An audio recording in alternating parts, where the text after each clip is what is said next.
Aqui quem está falando, Vicélio Silva, lá de São Luís do Maranhão.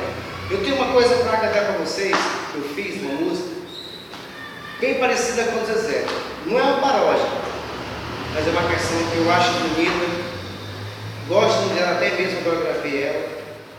Eu espero que vocês curtam. É do Maranhão. Vamos lá!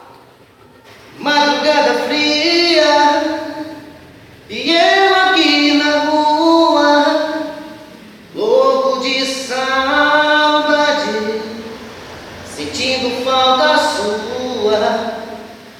Madrugada fria e eu aqui na rua, louco de saudade, sentindo falta sua. Me diz o que é que eu faço, com beijo e com os abraços, sem ter você aqui. Me diz o que é que eu faço,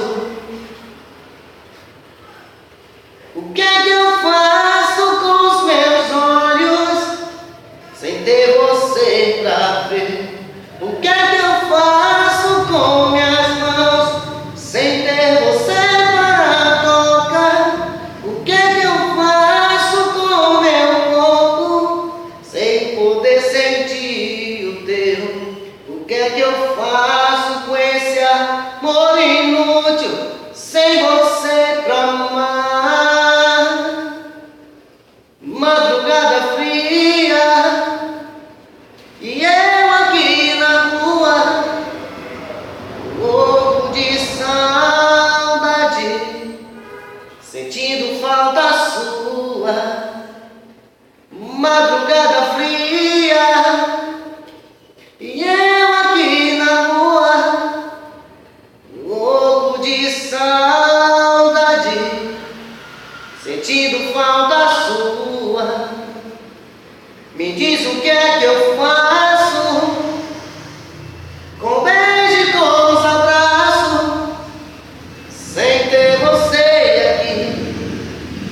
Me diz o que é que eu faço,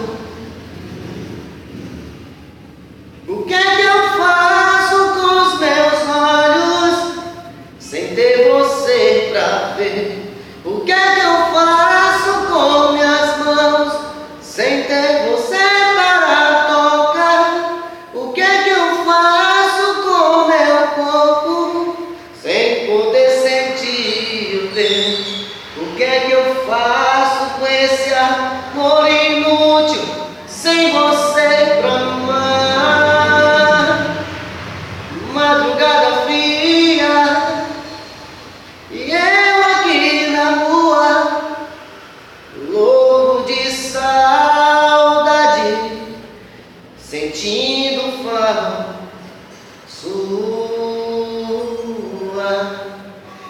Bem, amigo, essa música que fez fui eu, da minha autoria. Eu espero que vocês curtam aí no YouTube. É do Maranhão. Em breve o CD vai ser lançado, em nome de Jesus. Eu tenho muita fé no meu Senhor Deus, esse é meu sonho desde criança. E na próxima eu vou trazer uma nova música da minha própria autoria novamente. Tá? Obrigado!